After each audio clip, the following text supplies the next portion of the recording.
ಈ ಕಾಂಗ್ರೆಸ್ ಪಾರ್ಟಿ ಅಂಬೇಡ್ಕರ್ ಅವರನ್ನ ಸ್ವತಂತ್ರ ಪೂರ್ವದಿಂದಲೂ ಕೂಡ ಅಪಮಾನ ಮಾಡಿಕೊಂಡೇ ಬಂದಿದೆ ಅನ್ನುವಂತಹ ಆರೋಪ ಮಾತುಗಳನ್ನ ನೀವು ಅವಾಗ ಕೇಳ್ತಾನೆ ಇರ್ತೀರಿ. ಹಾಗಿದ್ರೆ ಏನ್ ಅಪಮಾನ ಮಾಡ್ತು ಕಾಂಗ್ರೆಸ್ ಅಂಬೇಡ್ಕರ್ ಅವರಿಗೆ? ಯಾವ ವಿಚಾರಕ್ಕೆ ಅಪಮಾನ ಮಾಡ್ತು? ಎಲ್ಲೆಲ್ಲಿ ಸಮಯ ಸಿಕ್ಕಾಗಲೆಲ್ಲ ಅಪಮಾನ ಮಾಡುವಂತಹ ಕೆಲಸವನ್ನ ಬಾಬಾ ಸಾಹೇಬ್ ಅಂಬೇಡ್ಕರ್ ಅವರಿಗೆ ಈ ಕಾಂಗ್ರೆಸ್ ಮಾಡ್ತು. ಸಂವಿಧಾನ ಶಿಲ್ಪಿ ಅಂಬೇಡ್ಕರ್ ಅವರು ನಮ್ಮ ದೇಶಕ್ಕಾಗಿ ಒಂದು ಸುಭದ್ರವಾದಂತಹ ಸಂವಿಧಾನದ ಚೌಕಟ್ಟನ್ನ ಹಾಕಿಕೊಟ್ಟಂತಹ ಪುಣ್ಯಾತ್ಮ. ಅಂತ ಮನುಷ್ಯನಿಗೆ ಈ ಕಾಂಗ್ರೆಸ್ ಯಾವ ರೀತಿ ಅವಮಾನ ಮಾಡ್ತು? ಇದು ಯಾವಾಗಲೂ ಕೂಡ ಕಾಂಗ್ರೆಸ್ ಅನ್ನ ಕೇಳುವ ಪ್ರಶ್ನೆ. ಕಾಂಗ್ರೆಸ್ ಇದಕ್ಕೆ ಉತ್ತರವನ್ನ ಯಾವಾಗ ಕೊಡುತ್ತೆ? ಸ್ವಾತಂತ್ರ್ಯ ಪೂರ್ವದಿಂದಲೇ ಅಂಬೇಡ್ಕರ್ಗೆ ಕಾಂಗ್ರೆಸ್ ಪಡೆ ಅಪಮಾನ ಮಾಡ್ತಾ ಬಂತು. ಯಾವ ರೀತಿ ಅಂತಂದ್ರೆ, ಸಂವಿಧಾನ ರಚನೆ ವಿಚಾರಕ್ಕೆ ಸಂಬಂಧಪಟ್ಟಂತೆ ಅಂಬೇಡ್ಕರ್ ಅವರ ಪಾತ್ರ ಏನು? ಒಬ್ಬ ಚಿಕ್ಕ ಮಗುನ ಹೋಗಿ ಕೇಳಿ, ಅದು ಹೇಳುತ್ತೆ. ಆದ್ರೆ ಸಂವಿಧಾನ ರಚನಾ ಸಭೆಗೆ ಆಯ್ಕೆ ಆಗದಂತೆ ನೋಡಿಕೊಂಡಿದ್ದು ಈ ಕಾಂಗ್ರೆಸ್. ಸಂವಿಧಾನವನ್ನ ಕೊಟ್ಟಂತ ಬಾಬಾ ಸಾಹೇಬ್ ಅಂಬೇಡ್ಕರ್ ಅವರು ಸಂವಿಧಾನ ರಚನಾ ಸಮಿತಿಯಲ್ಲಿ ಇರಬಾರದು ಅನ್ನುವಂತ ಉದ್ದೇಶ ಇವರದ್ದಾಗಿತ್ತು ಅಂತಂದ್ರೆ ಏನ್ ಹೇಳ್ತೀರಿ ಕಾಂಗ್ರೆಸ್ನವರ ನಿಲುವಿಗೆ? ಏನ್ ಹೇಳ್ತೀರಿ ಕಾಂಗ್ರೆಸ್ನವರ ಈ ರೀತಿಯ ನಡೆಗೆ? ಅವರ ಆಯ್ಕೆ ಆಗಲೇಬಾರದು, ಆ ರೀತಿ ನೋಡಿಕೊಂಡಿದ್ದು ಈ ಕಾಂಗ್ರೆಸ್. ಕಡೆಗೆ ಏನಾಯ್ತು? ಮೊಂಡೋಲ್ ಅನ್ನುವಂತಹ ಒಬ್ಬ ವ್ಯಕ್ತಿ ಮನವಿ ಮಾಡಿಕೊಂಡ್ರು ಅಂಬೇಡ್ಕರ್ ಅವರಿಗೆ, ಬನ್ನಿ ಸರ್ ಪಶ್ಚಿಮ ಬಂಗಾಳಕ್ಕೆ ಬನ್ನಿ, ನಾವು ನಿಮ್ಮನ್ನ ಆಯ್ಕೆ ಮಾಡಿ ಕಳಿಸ್ತೀವಿ ಅಂತಂದಾಗ ಪಶ್ಚಿಮ ಬಂಗಾಳದಿಂದ ಆಯ್ಕೆಯಾದ್ರು, ಕರಡು ಸಮಿತಿಯನ್ನ ಸೇರಿದ್ರು ಅಂಬೇಡ್ಕರ್ ಅವರು. ಅದು ಇವರಿಗೆ ಸಮಾಧಾನ ಆಗಲಿಲ್ಲ. ಅವರು ಆಯ್ಕೆ ಮಾಡಿಕೊಂಡಂತ ಕ್ಷೇತ್ರಗಳು, ಗೆದ್ದು ಬಂದಂತ ಕ್ಷೇತ್ರಗಳನ್ನ ಪಾಕಿಸ್ತಾನಕ್ಕೆ ಬಿಟ್ಟುಕೊಡುವಂತ ಕೆಲಸ ಇದೆ ಕಾಂಗ್ರೆಸ್ನಿಂದ ಆಯ್ತು ಅಂತ ಇತಿಹಾಸ ಹೇಳುತ್ತೆ. ಕಾರಣ ಏನು? ಅವರ ಆಯ್ಕೆ ಅನೂರ್ಜಿತವಾಗಲಿ ಅಂತ. ಒಂದು 3-4 ಕ್ಷೇತ್ರಗಳನ್ನ ಪಾಕಿಸ್ತಾನಕ್ಕೆ ಬಿಟ್ಟುಕೊಟ್ರು ಕಾಂಗ್ರೆಸ್ ಅವರ ಹಿಂದಿನ ಉದ್ದೇಶ ಏನಾಗಿತ್ತು? ಆಯ್ಕೆ ಆಗಿರುವಂತಹ ಕ್ಷೇತ್ರಗಳನ್ನ ಬಿಟ್ಟುಕೊಟ್ಟು ಅನೂರ್ಜಿತ ಮಾಡೋದು ಇವರ ಕೆಲಸ ಆಗಿತ್ತು. ನೆಹರು ಸರ್ಕಾರದಲ್ಲಿ ಕಾನೂನು ಸಚಿವರಾಗಿದ್ರು ಅಂಬೇಡ್ಕರ್ ಅವರು. ಕಾನೂನು ಸಚಿವರಾಗಿದ್ದಂಥವ್ರು ಏನ್ ಸುಮ್ಮನೆನಾ, ತಮಾಷೆನಾ? ಕಾನೂನು ಸಚಿವರಾಗಿದ್ರು ಅಂಬೇಡ್ಕರ್. ಈ ಸಂದರ್ಭದಲ್ಲಿ ಏನಾಗುತ್ತೆ ಅಂತಂದ್ರೆ, ಹಿಂದೂ ಕೋಡ್ ಬಿಲ್ ವಿಚಾರದಲ್ಲಿ ಕಾಂಗ್ರೆಸ್ ವರ್ಸಸ್ ಅಂಬೇಡ್ಕರ್ ಸ್ಟಾರ್ಟ್ ಆಗುತ್ತೆ. ಕಾಂಗ್ರೆಸ್ಸಿಗರು ಅಂಬೇಡ್ಕರ್ ಅವರಿಗೆ ಕಿರಿಕಿರಿ ಕೊಡೋದಕ್ಕೆ ಶುರು ಮಾಡ್ತಾರೆ. ಈ ಹಿಂದೂ ಕೋಡ್ ಬಿಲ್ ನ ವಿಚಾರ ಏನಿದು? ಹಿಂದೂ ಕೋಡ್ ಬಿಲ್ ಅಂದ್ರೆ ಏನಿದು? ಈ ಕೋಡ್, ಈ ಬಿಲ್ ಏನಿದೆ, ಇದು ಮಹಿಳೆಯರ ಹಕ್ಕಿನ ಬಗ್ಗೆ ಹೇಳುವಂತಹ ಒಂದು ಬಿಲ್. ವುಮನ್ ಎಂಪವರ್ಮೆಂಟ್, ಮಹಿಳೆಯರ ಸಮಾನತೆ ಬಗ್ಗೆ ಹೇಳುವಂತಹ ಒಂದು ಬಿಲ್ ಇದು. ಈ ಬಿಲ್ ಜಾರಿಗೆ ತರೋ ವಿಚಾರದಲ್ಲಿ ಕಾಂಗ್ರೆಸ್ಸಿಗರು ಕಿರಿಕಿರಿ ಮಾಡೋದಕ್ಕೆ ಶುರು ಮಾಡ್ತಾರೆ. ಈ ಬಿಲ್ ಅನ್ನ ಜಾರಿಗೆ ತರೋದಕ್ಕೆ ಬೇಕು ಅಂತಾನೆ ಕಾಂಗ್ರೆಸ್ ವಿಳಂಬ ಮಾಡುತ್ತೆ. ಅಂಬೇಡ್ಕರ್ ಅವರ ಮಾತಿಗೆ ಕೌಡೆ ಕಾಸಿನ ಕಿಮ್ಮತ್ತು ಕೊಡಲ್ಲ. ಹಿಂದೂ ಕೋಡ್ ಬಿಲ್ ನ ವಿಚಾರವಾಗಿ ಇವರ ಒಂದು ನಡೆ ಸ್ಪಷ್ಟವಾಗಿದ್ರೆ, ಕಾಂಗ್ರೆಸ್ನವರ ನಡೆಗೆ ಭಿನ್ನವಾಗಿತ್ತು. ಯಾವುದೇ ಕಾರಣಕ್ಕೂ ಅಂಬೇಡ್ಕರ್ ಅವರ ಮಾತುಗಳನ್ನ ಒಪ್ಪಲಿಲ್ಲ, ಪುರಸ್ಕರಿಸಲಿಲ್ಲ ಕಾಂಗ್ರೆಸ್. ಮಹಿಳೆಯರಿಗೆ ಸಮಾನತೆ ಹೇಳುವಂತ ಬಿಲ್ ಕಾಂಗ್ರೆಸ್ಸರಿಗೆ ಬೇಡವಾಗಿತ್ತಾ? ವಿಳಂಬ ಮಾಡಿದ್ಯಾಕೆ? ಬೇಕು ಅಂತಾನೆ ವಿಳಂಬ ಮಾಡಿದ್ರು. ಪಾಪ ಅಂಬೇಡ್ಕರ್ ಅವರಿಗೆ ಕಿರಿಕಿರಿ ಆಯಿತು, ಮಾನಸಿಕವಾಗಿ ವೇದನೆ ಆಯಿತು. ಇಷ್ಟೆಲ್ಲ ಮಾಡಿದ್ದೀನಿ ನಾನು ದೇಶಕ್ಕಾಗಿ, ಆದ್ರೆ ಮಹಿಳೆಯರಿಗೆ ಹಿತವನ್ನ ಬಯಸುವ ಒಂದು ಬಿಲ್ ಅನ್ನ ಜಾರಿಗೆ ತರೋದಕ್ಕೆ ಯಾಕೆ ಕಾಂಗ್ರೆಸ್ ಅಡ್ಗಾಲಾಗ್ತಾ ಇದೆ? ಇದು ಅವರನ್ನ ಕಾಡಿದಂತಹ ಪ್ರಶ್ನೆ. ಇಷ್ಟಕ್ಕೆ ನಿಲ್ಲಿಲ್ಲ ಕಾಂಗ್ರೆಸ್ನ ಅಪಮಾನ. 1951ರಲ್ಲಿ ಈ ರೀತಿ ಬಿಲ್ ಜಾರಿ ತರೋದಕ್ಕೆ ವಿಳಂಬ ಮಾಡ್ತಾ ಇದ್ದಾರೆ ಅನ್ನುವಂಥದ್ದು ಗೊತ್ತಾಗಿ ಮಂತ್ರಿ ಸ್ಥಾನವನ್ನೇ, ಪದವಿ ತ್ಯಾಗವನ್ನ ಮಾಡಿಬಿಟ್ರು ಡಾಕ್ಟರ್ ಅಂಬೇಡ್ಕರ್ ಅವರು. ಮಂತ್ರಿ ಪದವಿನ ಬೇಡ ನಂಗೆ ಅಂತ ಹೇಳಿ ತ್ಯಾಗ ಮಾಡಿಬಿಟ್ರು ಡಾಕ್ಟರ್ ಅಂಬೇಡ್ಕರ್ ಅವರು. 51ರಲ್ಲಿ ಕಾನೂನು ಸಚಿವ ಸ್ಥಾನಕ್ಕೆ ರಿಸೈನ್ ಮಾಡಿ ಆಚೆ ಬಂದ್ಬಿಟ್ರು. ಅವರು ಸಚಿವ ಸ್ಥಾನವನ್ನ ತೊರೆದ್ರೆ ನಷ್ಟ ಇಲ್ಲ ಅಂತ ನೆಹರು ಅವರು ಹೇಳಿದ್ರು. ಇದಕ್ಕೂ ಒಂದು ಕಾರಣ ಇದೆ.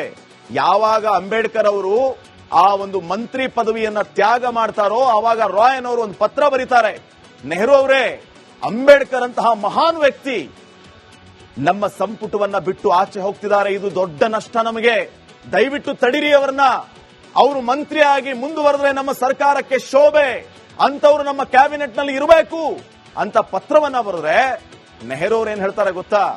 ರೀ, ನಿಮ್ಗೆ ಯಾಕ್ರಿ ಅದ್ರ ಟೆನ್ಷನ್ನು? ಅಂಬೇಡ್ಕರ್ ಅವರು ನಮ್ಮ ಸಂಪುಟದಿಂದ ಹೋದ್ರೆ ನಮಗೇನು ನಷ್ಟ ಇಲ್ಲ, ನಮಗೇನು ಲಾಸ್ ಇಲ್ಲ, ಹೋಗ್ಲಿ ಬಿಡ್ರಿ ಅಂದ್ರಂತೆ ನೆಹರು ಅವರು. ಅಂಬೇಡ್ಕರ್ ಅವರು ಸಚಿವ ಸ್ಥಾನ ತ್ಯಾಗ ಮಾಡಿ ಹೋದರೆ ನೆಹರು ಅವರಿಗೆ ಇದ್ರ ಬಗ್ಗೆ ತಲೆನೇ ಕೆಡಿಸ್ಕೊಳ್ಳಿಲ್ವಂತೆ. ಏನು ನಷ್ಟ ಇಲ್ಲ ಬಿಡ್ರಿ, ಹೋಗ್ಲಿ ಅಂದ್ರಂತೆ ನೆಹರು ಅವರು ಅಂಬೇಡ್ಕರ್ ಅವರಿಗೆ. ಇದಾ ನೀವು ಕೊಡುವಂತಹ ಗೌರವ ಅವರಿಗೆ? 1951ರಲ್ಲಿ ಕಾರ್ಮಿಕ ಪಕ್ಷವನ್ನ ಕಟ್ತಾರೆ ಬಾಬಾ ಸಾಹೇಬರು.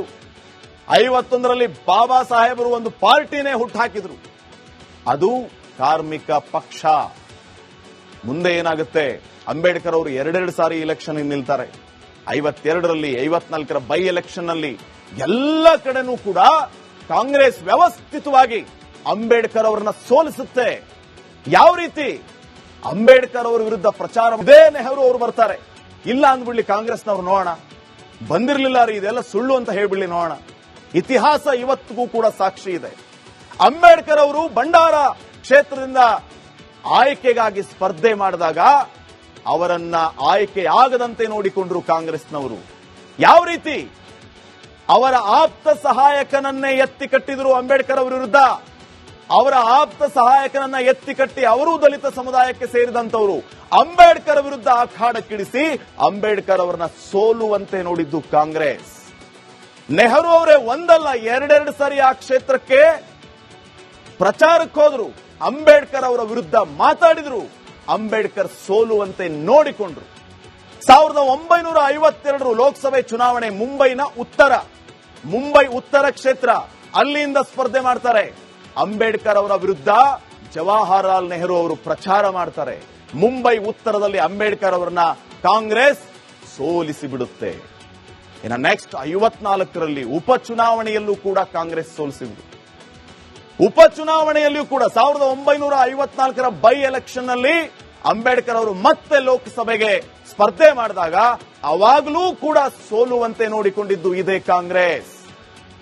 1956ರಲ್ಲಿ ಇಷ್ಟೆಲ್ಲ ಅವಮಾನವನ್ನ, ಇಷ್ಟೆಲ್ಲ ನೋವನ್ನ ಸಹಿಸಿಕೊಂಡಂತಹ ಅಂಬೇಡ್ಕರ್ ಅವರು ಸಕ್ಕರೆ ಕಾಯಿಲೆಯಿಂದ ನಿಧನ ಹೊಂದಿದ್ರು.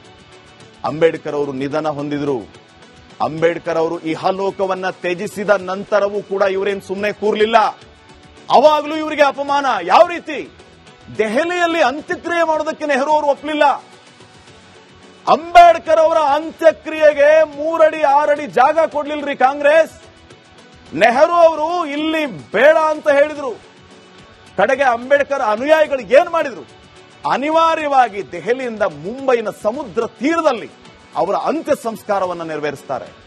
ದೆಹಲಿಯಲ್ಲಿ ಒಂದು ಜಾಗ ಇರಲಿಲ್ವಾ ಅಂಬೇಡ್ಕರ್ ಅವರಿಗೆ ಕೊಡೋದಕ್ಕೆ?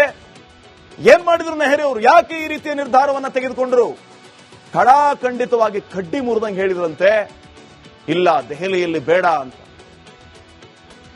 ಯಾವ ರೀತಿ ಅಂತಂದ್ರೆ 1970ರಲ್ಲಿ ಅಂಬೇಡ್ಕರ್ ಅವರನ್ನ ಸೋಲಿಸಿದಂತಹ ನಾರಾಯಣ್ ಕಟ್ರೋಲ್ಕರ್ ಅನ್ನುವಂತಹ ವ್ಯಕ್ತಿಗೆ ಪದ್ಮಶ್ರೀ ಪ್ರಶಸ್ತಿಯನ್ನ ಕೊಟ್ಟರು ಈ ಕಾಂಗ್ರೆಸ್ನವರು. ಆದ್ರೆ ಅಂಬೇಡ್ಕರ್ ಅವರು ಸಂವಿಧಾನ ಶಿಲ್ಪಿಗೆ ಭಾರತ ರತ್ನ ಪುರಸ್ಕಾರವನ್ನ ಕೊಡಲಿಲ್ಲ. ಅವರನ್ನ ಸೋಲಿಸಿದಂತಹ ವ್ಯಕ್ತಿಗೆ ಪದ್ಮ ಅವಾರ್ಡ್ ಕೊಟ್ಟು ಅವಮಾನಿಸಿದ್ರು. ಇದೇ ಅಂಬೇಡ್ಕರ್ ಅವರನ್ನ ಕಾಂಗ್ರೆಸ್ನವರು ಸಂಸತ್ ಭವನದಲ್ಲಿ ಒಂದು ತೈಲ ವರ್ಣದ ಫೋಟೋ ಹಾಕೋದಕ್ಕೆ ಬಿಡ್ಲಿಲ್ಲ. ಸಂಸತ್ ಭವನದಲ್ಲಿ ಒಂದು ಫೋಟೋ, ಅಂಬೇಡ್ಕರ್ ಅವ್ರ ಫೋಟೋ ಹಾಕಕ್ ಬಿಡ್ಲಿಲ್ಲ. ಈಗ ಕೈಯಲ್ಲಿ ಅಂಬೇಡ್ಕರ್ ಅವ್ರ ಫೋಟೋ ಹಿಡ್ಕೊಂಡು ಪ್ರತಿಭಟನೆ ಮಾಡ್ತಾರೆ. ಅವಾಗ ಅಸಲಿಯತ್ ಏನ್ ಗೊತ್ತಾ? ಸಂಸತ್ ಭವನದಲ್ಲಿ ಫೋಟೋ ಹಾಕೋದಕ್ಕೆ ಬಿಡ್ಲಿಲ್ರಿ ಅಂಬೇಡ್ಕರ್ ಅವರದ್ದು. ನಮಗಾಗಿ ಸಂವಿಧಾನವನ್ನ ಕೊಟ್ಟಂತಹ ಒಬ್ಬ ಮಹಾನ್ ವ್ಯಕ್ತಿಯ ಫೋಟೋನ ಇವ್ರು ಹಾಕೋದಕ್ಕೆ ಬಿಡ್ಲಿಲ್ಲ. ಡಾಕ್ಟರ್ BR ಅಂಬೇಡ್ಕರ್ ಅವರಿಗೆ ಭಾರತ ರತ್ನ ಕೊಡ್ಲಿಲ್ಲ ಈ ಕಾಂಗ್ರೆಸ್ನವರು. ಅಂಬೇಡ್ಕರ್ ಅವರ ನಿಧನದ 33 ವರ್ಷಗಳ ನಂತರ ಭಾರತ ರತ್ನ ಗೌರವ ಕೊಟ್ಟಿದ್ದು ಯಾರು? ಕಾಂಗ್ರೆಸ್ ಅಲ್ಲ. ಅಂಬೇಡ್ಕರ್ ಅವರಿಗೆ ಭಾರತ ರತ್ನವನ್ನ ನೀಡಿದ್ದು ಕಾಂಗ್ರೆಸ್ಸೇತರ ಸರ್ಕಾರ, VP ಸಿಂಗ್ ಅವರ ಸರ್ಕಾರ, ಬಿಜೆಪಿ ಬೆಂಬಲಿತ ಸರ್ಕಾರ ಅಂಬೇಡ್ಕರ್ ಅವರಿಗೆ ಭಾರತ ರತ್ನ ಪ್ರಶಸ್ತಿಯನ್ನ ಕೊಡ್ತು. ಭಾರತ ರತ್ನವನ್ನ ನೀಡಿದ್ದು VP ಸಿಂಗ್ ಸರ್ಕಾರ. ಈ ಮಟ್ಟಿಗೆ ಅಂಬೇಡ್ಕರ್ ಅವರು ಜೀವಂತವಾಗಿದ್ದಾಗ ಅವಮಾನ ಮಾಡಿದ್ರು. ಅಂಬೇಡ್ಕರ್ ಅವರು ತೀರಿಕೊಂಡ ನಂತರವೂ ಕೂಡ ಈ ಕಾಂಗ್ರೆಸ್ ಅವಮಾನವನ್ನ ಮಾಡಿತು. ಮತ್ತೆ ಹೇಳ್ತಾರೆ, ಸಂವಿಧಾನ ಕೊಟ್ಟಿದ್ದು ನಮ್ಮ ಅಂಬೇಡ್ಕರ್ ಅವರು. ಅಂಬೇಡ್ಕರ್ ಅವರ ಫೋಟೋ ಹಿಡ್ಕೊಂಡು ಪ್ರತಿಭಟನೆ ಮಾಡ್ತಾರೆ. ಅಂಬೇಡ್ಕರ್ ಅವರನ್ನ ನಿಜಕ್ಕೂ ನೀವು ಆತ್ಮಾವಲೋಕನ ಮಾಡಿಕೊಳ್ಳಿ, ಅವರನ್ನ ಗೌರವಿಸಿದ್ರ. ಆ ಮಹಾನ್ ಶಕ್ತಿ, ಆ ಮಹಾನ್ ಚೇತನ, ಆ ಮಹಾನ್ ವ್ಯಕ್ತಿ ಅಂಬೇಡ್ಕರ್ ನಮ್ಮ ಇಂಥ ದೇಶಕ್ಕೆ ಸಂವಿಧಾನದ ಸುಭದ್ರ ಚೌಕಟ್ಟನ್ನ ಕೊಟ್ಟಂತ ವ್ಯಕ್ತಿಯನ್ನ ಸ್ವತಂತ್ರ ಪೂರ್ವದಿಂದಲೂ ಅಪಮಾನ ಮಾಡ್ಕೊಂಡು ಬಂದಿದ್ದು ಈ ಕಾಂಗ್ರೆಸ್.